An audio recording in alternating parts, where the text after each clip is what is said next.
Приятели за всеки лев, който сте изразходили. Сега с всяка прима, която активираш, може да спечелиш АТВ, скутер, колело или скейтборд.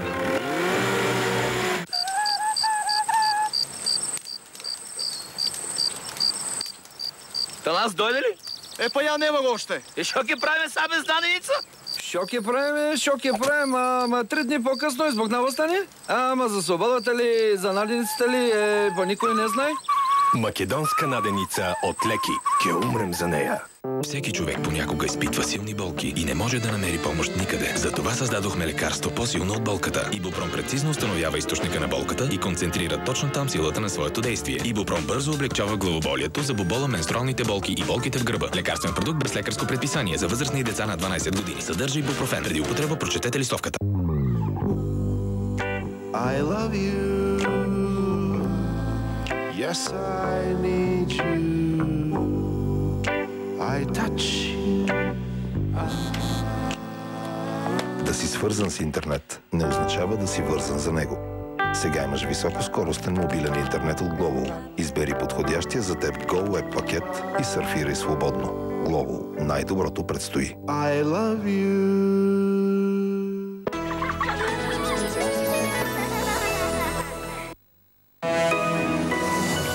В тази емисия очаквайте. Олиото поевтинява с до 10% до година. Учебната година отново заплашена от учителски протести.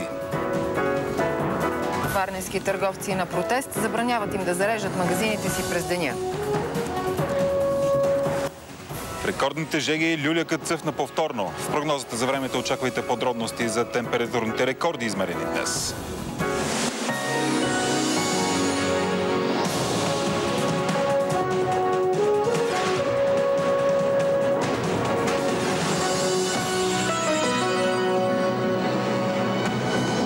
Здравейте отново. Вие сте с BTV новините в 19:30. Втората емисия започваме с новините след стачката на фермерите. Вече започна изплащането на пълния размер на субсидията за качествено мляко за март, съобщиха от Министерството на земеделието. Парите трябва да са по сметките на фермерите от утре. Всички те вече са получили по 6 стотинки на литър, а вчера министърът на земеделието обеща и по още 14 стотинки за литър краве мляко. По този начин се достига пълният размер на субсидията за март. Млекопроизводителите дадоха срок до идната сряда за изплащане на субсидиите им за март и април. Ако това не се случи, те заплашиха, че в четвъртък от 10 часа ще блокират прохода Шипка. Фермерите са решили още да приемат поканата на министъра на земеделието, техни представители да го придружават за среща с Европейската комисия. Премиерът Сергей Станишев заяви пред журналисти в Балчик днес, че ако протестите на животновъдите продължат, това ще бъде чиста политизация на въпроса. По думите му, има явно желание проблемите да бъдат решени, като през тази година в животновъдството вече са вложени близо 50 милиона лева като субсидии и подпомагане от държавата. Правителството пое ангажимент за допълнително финансиране. Най-вече за качество обаче, защото трябва да намерим механизма, който да позволи тези субсидии да бъдат възприети от Европейската комисия, т.е. да отговорят на техните критерии.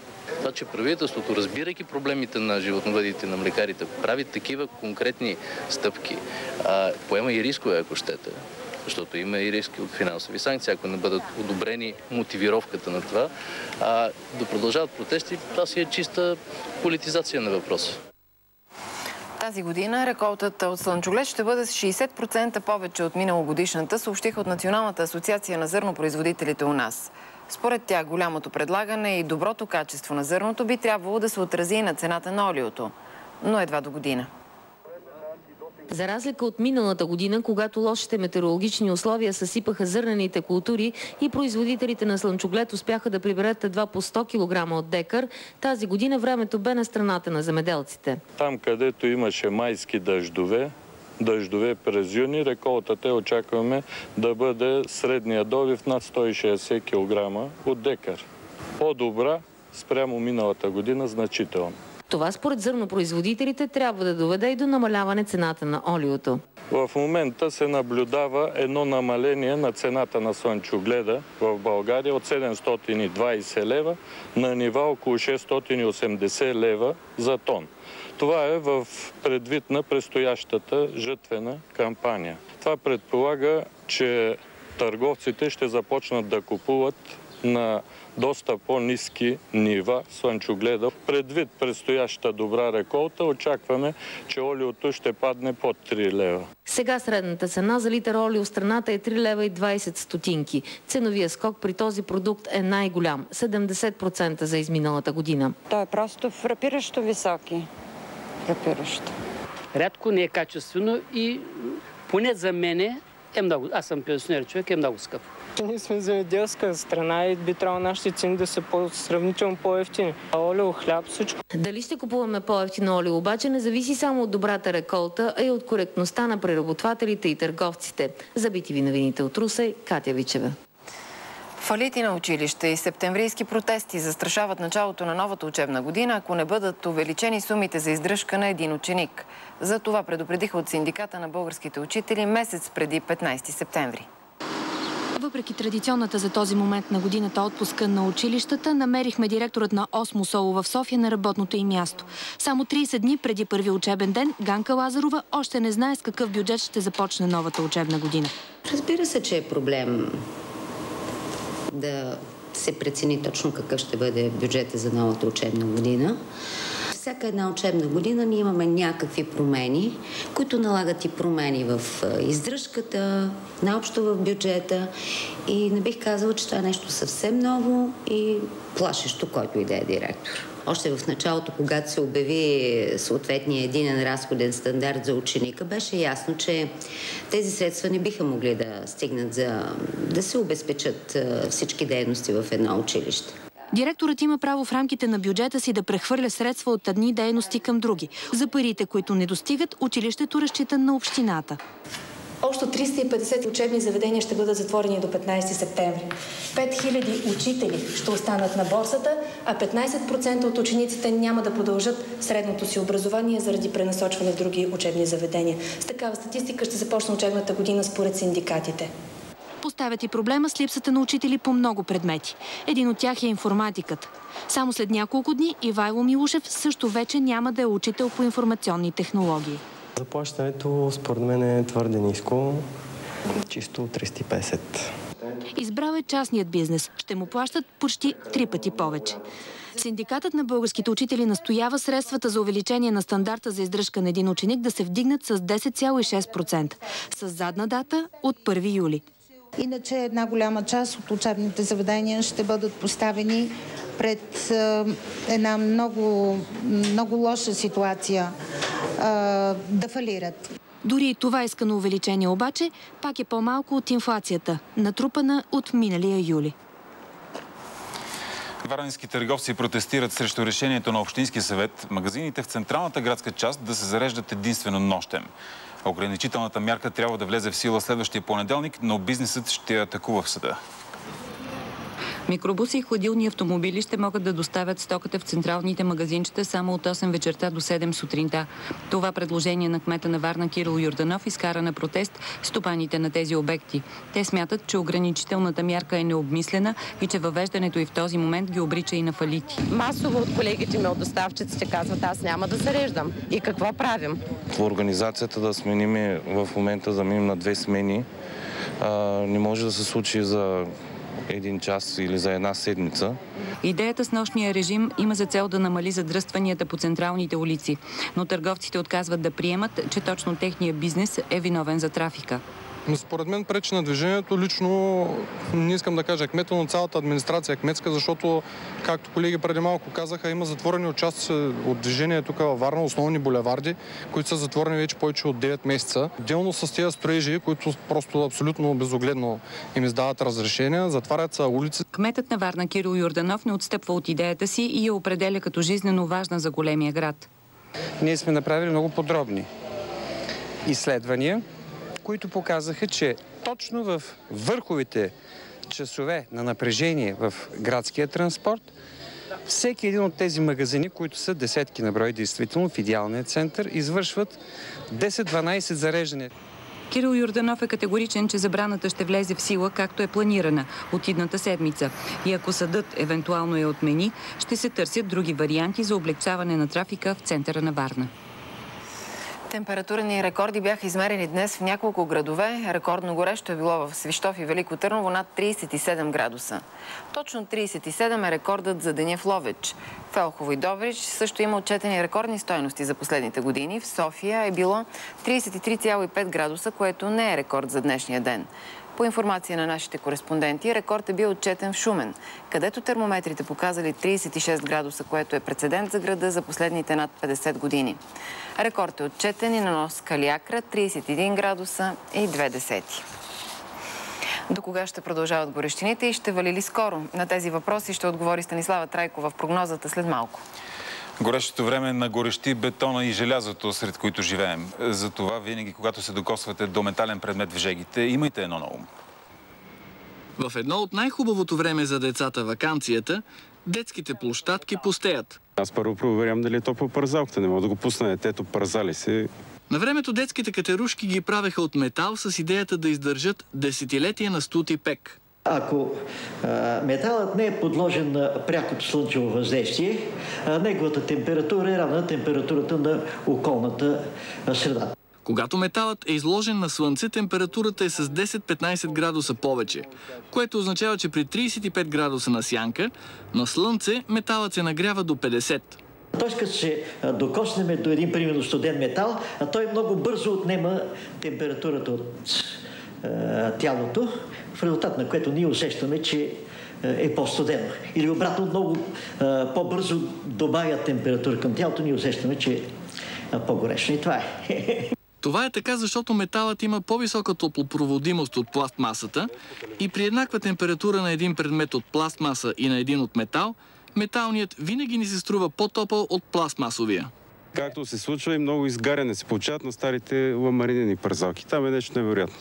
Просто не се извеждат децата навънка в жегите. Дори ако решите да се облегнете на парапета, за да си починете, много внимавайте да не се опарите, тъй като температурата, която измерихме на нагряван от слънцето метален парапет, бе 57 градуса. В разгара на август във Врачанско люлякът цъфна за втори път тази година. В двора на семейство Лалови от Мездра люляковият храст е на повече от 40 години. В началото на лятото почти изсъхнал. После обаче стопаните го съживили и сега дръвчето е отрупано с зеленина и цветове. Възрастните казват, че природното чудо вещае люта зима. В спорта след малко очаквайте за наказанията в Левски след срамната загуба от отбора на Бате Борисов. Преди това реакциите на феновете. След загубата сините са разделени на две. За едните това е мал шанс, за другите вината е на треньора. Има ли прокоба над отбора взел мястото на ЦСКА в Шампионската лига, разказва Борислав Лазаров. Снощи така завърши срещата между Бате Борисов и Левски. Днес най-често споменаваните думи в коментарите на левскарите бяха урочасване и кърък. Едно, че е кърък и аз се очудвам също 3 деветки. Гонзо деветка, Кръстовче деветка, Умарък, Георги Христов, Уботев деветка и тия 3 деветки не може да вкара гол. Проголването на лошия късмет е работа на професионалния маг Марчело. Той смята, че освен треньори и фенове, футболните ни отбори трябва да имат и щатни магьосници, които да ги пазят от къръка. Според мен е хубаво да има ясновидец или магьосник, ако искате, така го възприемат, или парапсихолог, който да може да разбира от нещата. Хубаво е да има даден отбор една силна, да го кажа директно, огнена защита, за да не може да му се вреди. Шефът на червените фенове пък припомня, че сините смятали Бате Борисов за заводски отбор и очаквали безапелационна победа. И в един момент същия този заводски отбор безапелационно побеждава отборът, който представлява моята скъпа мила България в евротурнирите. Срамувам се като българин от това, което се случи с представителя на България в турнира за Шампионска лига. Безкрайно ме срам. Така червените фенове преживяват несправедливостта. Знаете, че Левски отиде в евротурнирите служебно, след като класиралия се отбор ЦСКА отпадна заради финансови неуредици. Верно, има хора, които сега се радват за тая работа, но то не е правилно това. И ЦСКА да беше, и ЦСКА щеше да пада с един намък. За BTV новините, Борислав Лазаров. Срам не срам, загубата е факт, както е факт и че днес феновете на ЦСКА се поздравяха с думите "Как си, Бате?" Ние желаем успех на Левски на реванш. Сега още новини на тема спорт, но с Тодор Кирков. Приятна вечер с BTV. Приятна вечер.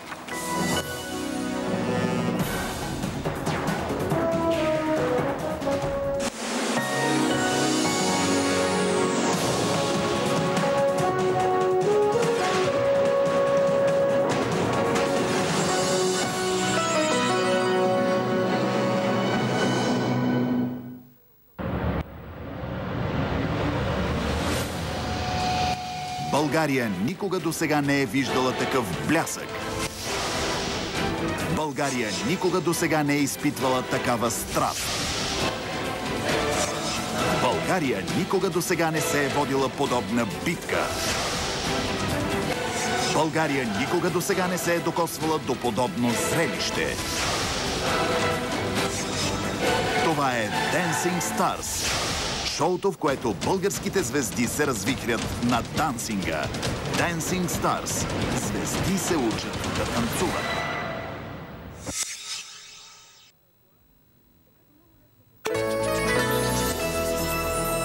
Подгответе се за нощен живот с новата клубна колекция на Палете. Абсолютно платинено рус, секси светло кафяв, модерно тъмно кафяв. Екстра интензивно с екстра блясък и дълготраен цвят. С клубната колекция на Палете Color XXL. Не се премирявайте с по-малко. От Шварцкопф. Чухте ли новината? Този август комиците и Технополис ще превземат страната за втори път с чар, с елегантност и малко магия. Очаквайте Технополис, турнето на комиците и техните приятели. Билети и Технополис във вашия град. Комиците и Технополис. Лесно е да се засмееш. Хей!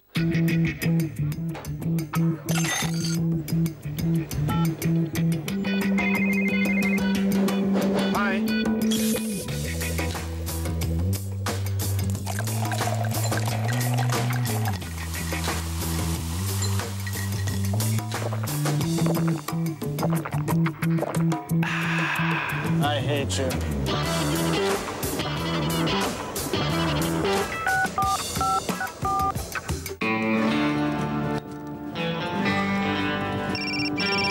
Yep. Could you please send again the email with your application for sheriff? Just a second. You got it.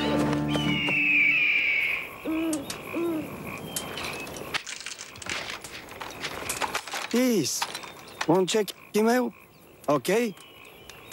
Интернет? Не е ли страхотно навсякъде да имаш компютър с интернет? MTEL Netbook, комплект лаптоп, Vodafone Mobile Connect модем и 2 гигабайта месечно мобилен интернет. Само за 49,90 на месец. Фара Елеганс осигурява перфектно трайно покритие. Патентованата система Color Lock предпазва цвета до 12 седмици. Фара Елеганс. Заключи цвета, запази го за дълго. А сега и новата стилизираща серия Фара. Пяна, лак и гел за коса.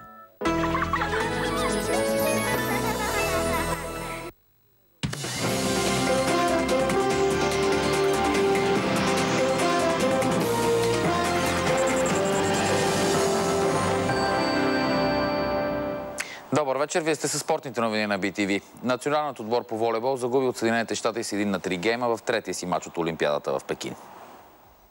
Първата загуба на българите на олимпийския турнир дойде след точно 2 часа игра. Тя изпрати отборът ни на трето място във временното класиране. Лидерът има на Съединените щати без загуба с 3 поредни победи, а отборите на България и Италия имат по 2 успеха и загуба. Като след 2 дни предстои да се срещнат един срещу друг. Волейболистите Мартин Стоев успяха спечелят само първата част с 29 на 27 точки. Другите 3 гейма бяха за американците, спечелени на 21, 14 и 24. В отсъствието на Пламен Константинов, традиционно и в този мач слабото посрещане, оттам и лошото разпределяне предопредели неприятната развръзка. Другите 2 мача от нашата група, Италия, Венецуела 3-0 гейма и Китай, Япония 3-2. В група Б Русия хвърли бомбата с победа над Бразилия с 3-1 гейма. Със същия резултат Полша наделя над Сърбия. Продължава изключително слабото представяне на българските спортисти в индивидуалните дисциплини на Олимпийските игри в Пекин. Последните 2 българи в класическата борба, Калоян Динчев и Иван Иванов, приключиха участието си след загуби още в първия кръг. Калоян Динчев отстъпи пред Марек Свеч от Чехия с 1-2 части. Със същия резултат Иван Иванов загуби от Яних Щепаняк от Франция. Също 1-2 части. Българското участие приключи и на Олимпийския боксов турнир. Борис Георгиев загуби по точки от Мунх Ердене Оранчимек от Монголия в 8-я финална среща в категория до 64 кг. Борис Георгиев бе буквално размазан и загуби с 3 на 10 точки. Георги Палазов завърши на последно място в своята серия на 100 метра бътърфлай на турнира по плуване. Десислава Балаванова пък се класира на 28 позиция в стрелбата на 50 метра с пушка. В момента Локомотив София гостува на Борец Чачак в първия мач от втория квалификационен кръг за купата на УЕФА. След 80 минути игра сърбите водят с 1-0. По-късно днес Литекс приема израелския Апоел Крият Шмона, а Черно море Макаби Нетания. Отбора на Левски отново разочарова своите привърженици в първия си матч за влизане в Шампионската лига. След като миналата година отпадна безславно от финландския Тампере, сега сините са на път да напуснат турнира, отстранени от така наречения заводски отбор на Бате Борисов. Треньор Велислав Вуцов стане изкупителната жертва след този матч, след като бе принуден да подаде оставка от собственика Тодор Батков. Голямото ми желание, голямата ми болка ще в тия 2 седмици, които остават, ще пала свещи всеки ден и се моля отбора да продължи и се надявам, че аз поне мъничко ще съм помогнал този отбор да продължи. Благодаря на всички, които ми гласуваха доверие до тук. След като не го оправдах, пак казвам, тръгвам си, без да се чувствам виновен. Не мога да кажа, че с много високо вдигната глава, но не се чувствам виновен и не се чувствам така, че нещо съм направил лошо. Явно от първия ден бях неприет, явно от първия ден не ми се даде възможност да работя. Аз признавам си, че толкова притеснен, не мога да кажа оплашен, но притеснен, потиснат и така не то, който съм аз бях последните тук 20 на дена. Новият треньор на отбора ще бъде Емил Велев. Спортният директор Даниел Боримиров обяви, че Велев ще води отбора до края на сезона. Но това е малко вероятно и скоро на Гирена се очаква нов наставник. За мен това е един от най-лошите моменти за назначаването ми на старши треньор. Това значи, че не си приел още? Естествено, че съм приел, тъй като самия собственик ми каза, така че просто няма какво да коментирам. Повечето футболисти не се срамуваха от представянето си срещу Бате Борисов и оправдаха загубата с липсата на шанс. Съжаляваме, че загубихме. Имахме положение, изпуснахме и Дуспа изпуснахме. Какво да направим? Ако не отбележиш гол, нормално да ти вкарат. Имаме сигурно 10 чисти положения да вкараме гол и пропускаме ги така с лека ръка. Какво ти се трудваше да играеш в този матч? Знам, че имаш доста сериозно. Не ме пита. Не искам да ти отговоря. Ще играеш ли в Тъде? Знам, че имаш сериозно игра. По всяка вероятност не. Дуспата през първото по време е трябвало да бъде изпълнена от Георги Христов или Николай Димитров. Но капитана Георги Иванов сам е решил да поема отговорност. Мислех, че ще вкарам. Ако бях страхливец, щях да оставя някой друг да я бие. Ако я беше изпуснал, да мога да съм чист. Вчера се изиграха и всички останали матчове от третия предварителен кръг на турнира. Арсенал победи с 2-0 като гост Твенте и на практика си осигури участие в групите на Шампионската лига. Голове на Уилям Галас и Емануела Дебайор през второто полувреме осигуриха успеха за английския тим. Домакините пък бяха водени от бившия английски селекционер Стив Макларан. Шалке измъкна минимална победа на собствен терен срещу Атлетико Мадрид. Точен за германците беше Кристиан Пандер в 30-та минута от пряк свободен удар. Антонио Лопес от състава на гостите получи втори жълт картон малко преди края на матча и беше отстранен от игра. Спартак Москва допусна тежка загуба на своя стадион от Динамо Киев с 1-4. Въпреки че домакините поведоха още в 5-та минута с гол на Никита Баженов, последваха 4 попадения във вратата на Спартак. Исмел Бангура и Артем Милевски вкараха по 2 попадения за Динамо. В останалите матчове кипърския Анортозис победи с 3-0 Олимпиакос. Шахтьор надигра с 2-0 Динамо Загреб. Олборг Каунас 2-0. Галатасарай Стяла 2-2. Ювентус Арт Медия 4-0. Бран Марсилия 0-1. Спарта Прага Панатинейкос 1-2. Партизан Фенербахче 2-2. Стандарт Лиеж Ливърпул 0-0. Витория Гимараеш Базел 0-0. И Барселона Висла Краков 4-0. Часове след фияското на Левски срещу Бате Борисов, знак на солидарност с изгонения Велислав Вуцов, оставка подаде и главният скаут на сините Асен Букарев. Той обаче се появи на дискусия с сградата на столичната община Лозенец, на която районният кмет Прошко Прошков се опита да убеди в правотата си да изгради многофункционална спортна площадка в гората до Американското посолство. Прошков обяви, че това е едно от предизборните му обещания и той е решен да го реализира. За сега обаче среща сериозна съпротива от част от живеещите в района, които се опасяват от жилищно застрояване. Прошко гарантира, че ще бъдат отрязани само 30 дървета, а площадката ще се използва и от училищата и детските градини в района. Днес бяха извършени промени в управата на ЦСК. Президентът Александър Томов освободи изпълнителния директор Александър Гарибов. Неговият пост е поверен на Александър Тодоров. За шеф на управителния съвет е назначен спортно-техническия директор Емил Костадинов. Останалите членове са Димитър Якимов, Петър Жеков и Стефан Стоянов. Така се разделяме. Останете с Станислава Трайкова и прогнозата за времето. Още спорт очаквайте в късната ни емисия малко след 22 часа.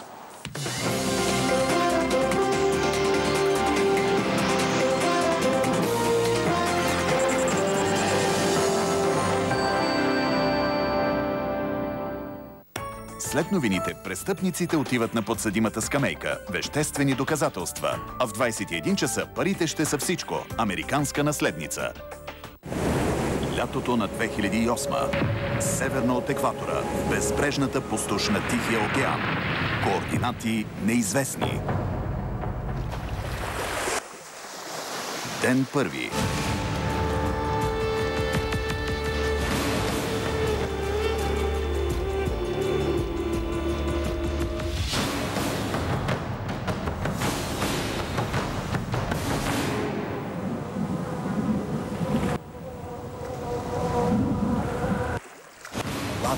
За приключения.